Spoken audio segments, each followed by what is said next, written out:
All right, almost done here. So this is, again, a video on the auditory drill, and this is about management ideas. It's one thing if you're working with a single student by themselves. It's a whole other thing if you're working with, say, a group of 4 or 5. So there's some tricks or tips that I wanted to give you about just managing like a small group. So the first thing is that when you're doing the auditory drill, you can do it chorally. So you can have everybody saying everything all at the same time. For example, say book, what says book, B says book, and they all write their B. The other way you could do it is called echo and choral. And so for this one, you would target each student with a letter or with a phoneme and then a grapheme. And then after that student has done that, then everybody practices it together. So for example, I might say, okay, Mary, it's your turn. Ready? Say t. And she says t. And I say, what says t? And Mary says, T says t. And she writes it. And I'm like, all right, everyone, here we go. Say t. And then everybody says t. And I say, what says t? And everybody says, T says t. And then they write the T all together. So that's one way to do it. And that way, if you really want to see, does Mary know the T connection? Like, is she solid with that? You can work directly with her, and then maybe Sam is working on B, and Elizabeth is working on E. So you can kind of like make sure, like check it with each kid, like do one, and then have everyone do it together. There's other ways to do this as well. So really what you're going to have to do is just use your professional judgment, like what makes the most sense for your group size. Are they all working on the same things? Is it all very different? You kind of have to decide group by group, moment by moment, like or lesson by lesson, what you would prefer to do. All right. I always tell the kids that the materials are a tool. They are not a distraction. So if at any point it becomes distracting, I take those materials. So a good example is the sand. Some kids are totally fine. They can handle sand without a problem. Others, like, it's a hot mess. Like, no sand for you. So, you're going to have to kind of decide, if that is working for your kids, especially, like a young kindergartner, like they may not be ready for sand. The older kids may think that sand is babyish and they want to use the dry erase board. So it just depends. There is a teacher saying that I think is excellent, and that is, don't work harder than your students. So whenever possible, they should be the ones responsible for collecting their materials, making sure that they're engaged, they're in their spot. I often do this kind of drill or the visual drill at the very beginning of a lesson. So I will say, as we're coming in, all right, choose your materials and go ahead and sit down. And so they're the ones that are going and they're getting the dry erase board, their marker, and their eraser. I am not passing things out. Like, they are responsible for going to get their stuff and coming to the table. Whenever possible, have them do that. So you do want to keep things as organized as possible, and you want them to be accessible.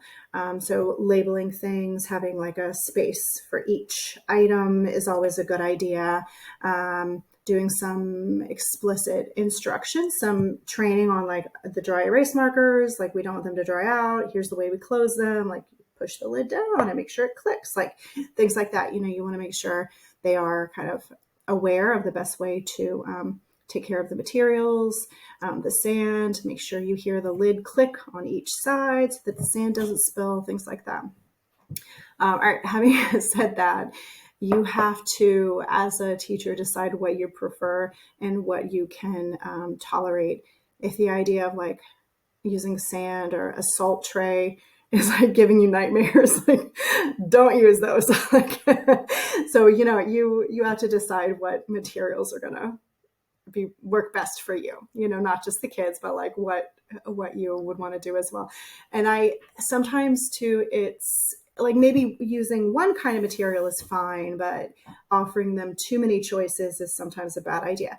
Like, I was at a school once and there was a big emphasis on UDL. So I'm like, all right, I'm doing UDL. Like, ooh, this kid will have like shaving cream to, they're going to form the graphemes in shaving cream. And this kid is going to have sand. And this kid is going to, and they're all, they can choose their own thing, and there were like 7 choices. And there was a lesson and I was doing, doing like multisensory correction and everything with like several kids. And I look up and I'm like, this is such a disaster. Like, I hope nobody walks in and sees like sand shaving cream. It's like in the kids' hair. Like, it was bad. So, you have to decide like what's going to work for you and for your kids. So maybe offering two choices. It might be like, okay, now this week you can use the dry erase board, or you can use the textured mat. Like, you have two choices. Like, two choices is good. And then you can rotate them. So then there's like a novelty, like, oh, this week we get to use, the sandpaper, like we're tracing using sandpaper or something. So there's different, novelty kind of built into rotating things slowly, I guess. All right, so here are some common mistakes that I wanted to share with you so that you can kind of be aware of them. One of them is that teachers sometimes add too many phonemes. They're like, we're going to do like 20. We're going to do 20 phonemes. And then it just takes too long, and the kids get, they bog down a little bit. So you really want to keep it moving. You want to limit the number. I've done an auditory drill where we did 2 phonemes. Like, that's it. Like, we're doing 2, we're moving on. I've done an auditory drill where I did, let's say, 3 different phonemes, but I did them again and again. It was like b, d, and ah. And then it was a d, and it was an ah, and a b. So, they might not even be different. You could just do the same ones again and again if you feel like that's what the kids need. Another thing that you need to be careful about is not going too slowly. So you want, and everybody's personality is different. So you might naturally talk a little bit more slowly, but you just want to be aware of your pace. You want to try to do this pretty quickly so that the kids don't start, let's say if they start like drawing pictures on the dry erase board, that might be a sign to you like, there's too much time in between what I'm asking them to do. And so they start drawing or like talking or fidgeting. So if that's the case, you need to think about how to increase your pace. Okay, another mistake that you are not going to make is to forget to record what's going on. Excuse me. So this is very important in an intervention lesson. You want to be recording any errors that the kids make. You want to keep track of that. And there's different ways to do that. Again, I'll have a separate video about recording, progress monitoring and documenting. So I'll try to do a different one. But just in the meantime, whatever would work for you. I don't know if I mentioned it yet, but I usually use like a big Post-it, and I have a date stamp, and I put the kid's first initial. So it takes me, 10 seconds to get completely set up. And then as we're going through the lesson, I have it right there. I'm just like writing it down. And then I've got that record. So I can quickly look at a week and see like, these are the patterns I'm noticing. So like what kind of concepts you need to embed, in your intervention lessons. The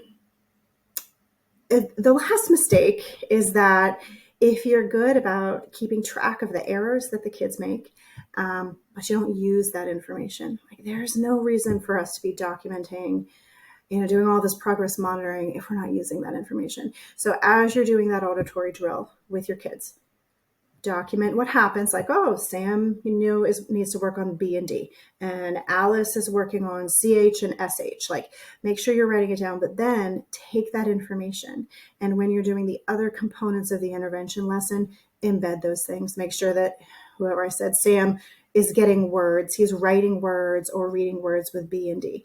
And that, your other student who's struggling with the difference between a short vowel and a long vowel, that they're getting experience seeing closed syllable versus like a vowel consonant E syllable. Like, they're really understanding the difference. They're getting practice with that.